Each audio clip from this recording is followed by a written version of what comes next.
嗨，大家早！2024年1月23号，现在是早上的5点29分。今天恢复跑的第2天，感觉腿好了很多。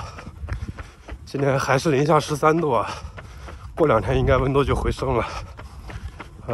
今天继续目标10公里吧，争取把10公里跑完。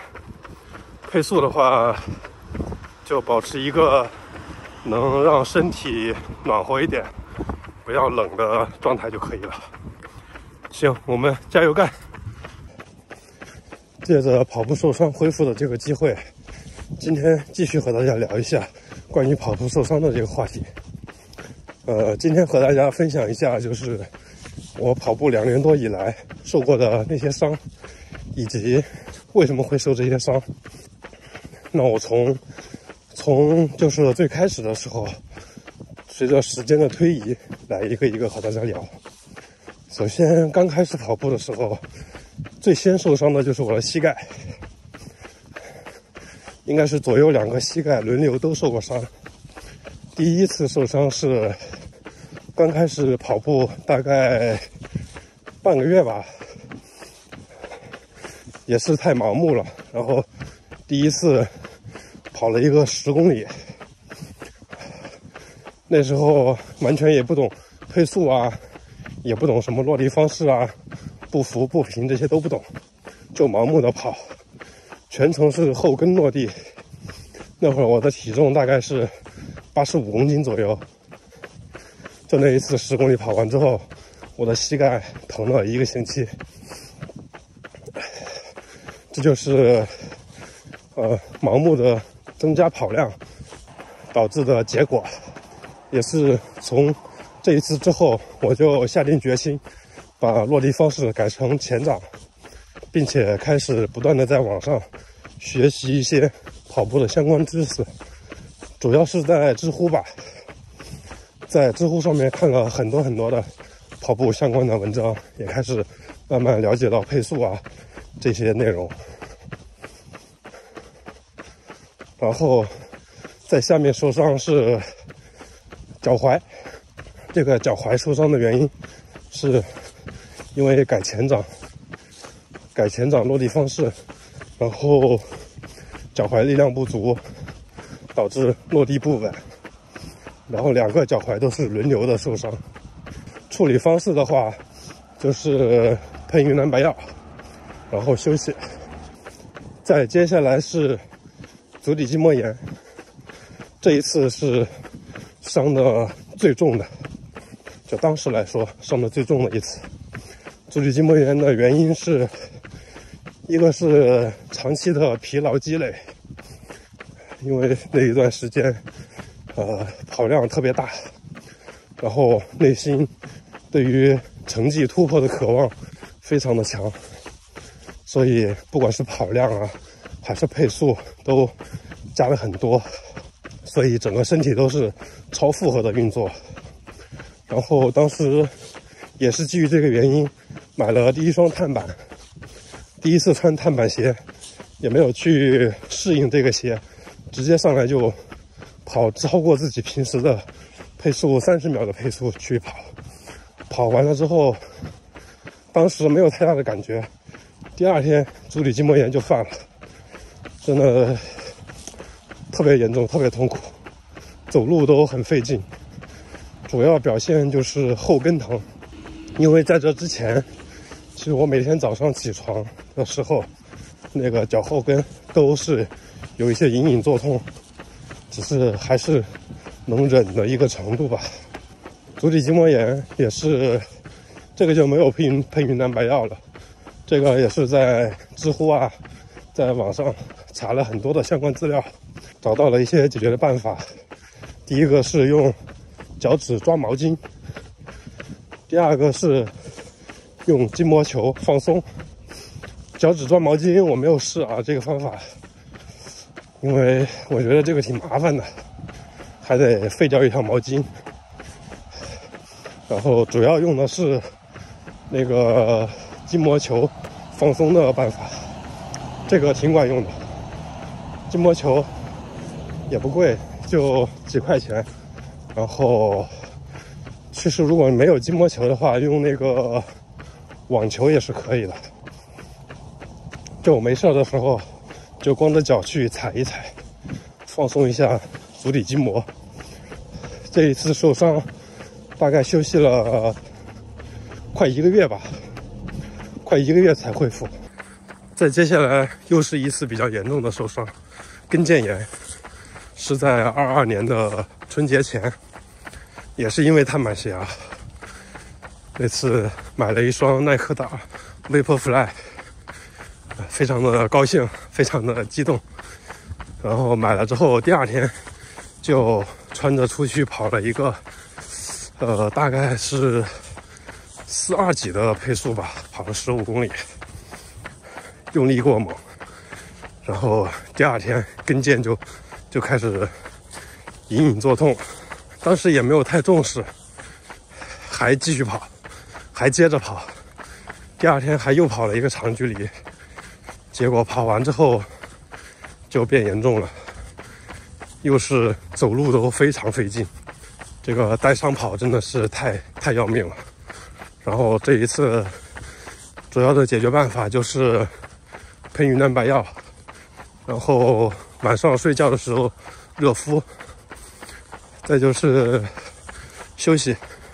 用了大概半个多月吧，感觉自己恢复的差不多了，又出去跑了一次，跑到大概5-6公里吧，感觉不行，往回返，然后就是这次没有好彻底，又去跑，导致这个跟腱炎又加重了。后来干脆就，反正也快到春节了嘛，干脆就继续休息。那一次总共休了估计快2个月吧，才把这个跟腱炎彻底给解决了。再下一次就是那个滑膜炎，去年的10月份也是停跑了一段时间。滑膜炎它的表现主要就是在这个髋部吧，左右两侧，也说不上是疼，就是不太得劲。怎么说呢？一用力就不舒服，也不是特别疼。这个当时去医院检查的，去的那个同仁医院看的骨科。本来我想让医生给我开一个核磁什么的检查一下，那个医生根据我描述，然后摸了一下，说你这没事儿，滑膜炎，给你开点药。后来就给我开了一点消炎的药，还有那种贴的膏药。其实我感觉那膏药没什么用，主要还是靠休息。休息了快1个月吧，然后就恢复了。再下一次就是这次的左腿。其实我后来自己仔细的想了一下，应该不是跟腱炎，只是靠近跟腱的靠上一点的地方的那块肌肉，应该是肌肉拉伤了。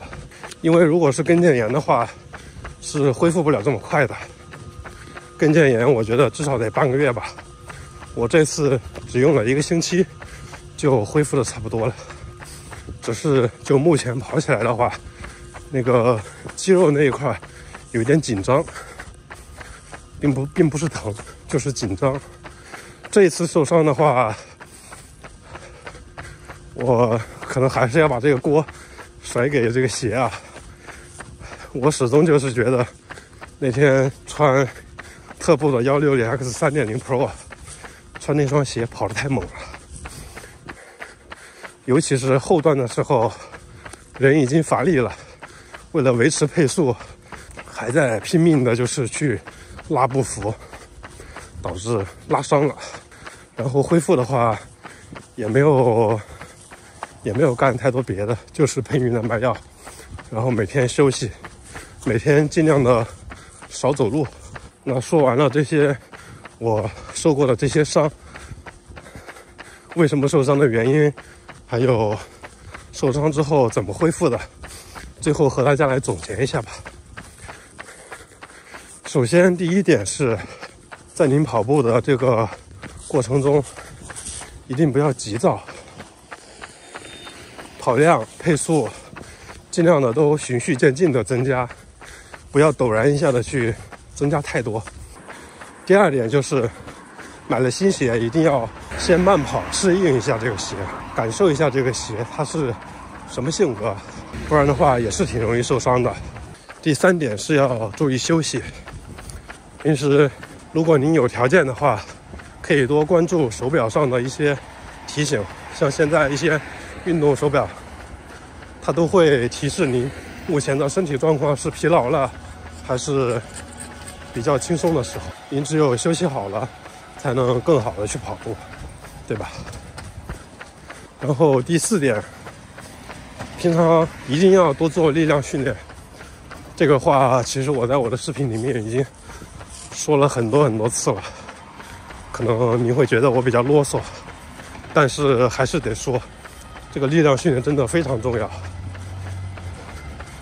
它可以说是避免受伤的最有效的手段。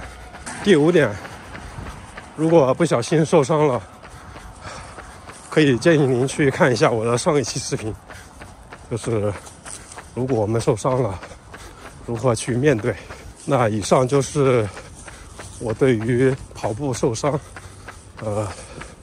的一些总结。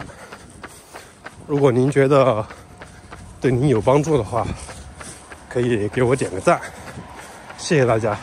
最后说一下，我可能给自己挖了好多的坑，前面和大家说过有几期内容要拍的要聊的，一直都没有聊，请大家放心，我没有忘记啊，我一直记着呢。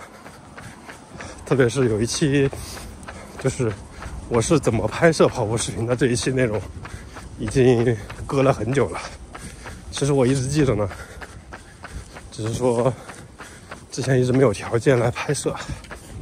不出意外的话，后天吧，明天休息一天，后天就可以来给大家拍了。9.19公里，马上也到家了。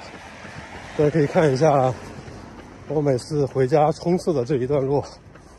前2天这个路灯从原来的那种黄色的灯换成了这种 LED 的，现在变得亮了很多啊。这对于我拍视频来说是一件大好事。今天怎么着也得把10公里凑完吧。今天目前腿情况还好，没有疼，只是稍稍有那么一些紧张。相信再跑个1-2次的话，应该就会放松很多了，状态也就恢复的差不多了。今天跑这个5分多一点点的配速的话，心率还是比受伤之前要高一些的。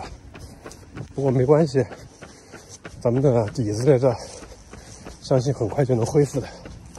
嗨，跑完了10公里，平均配速505，用时50分50秒，平均心率137。今天关于跑步伤病这些事儿，还有一些伤可能没有聊到过的。如果您有更多想要了解的，可以在评论区和我讨论。谢谢大家看到这里，再见，加油干！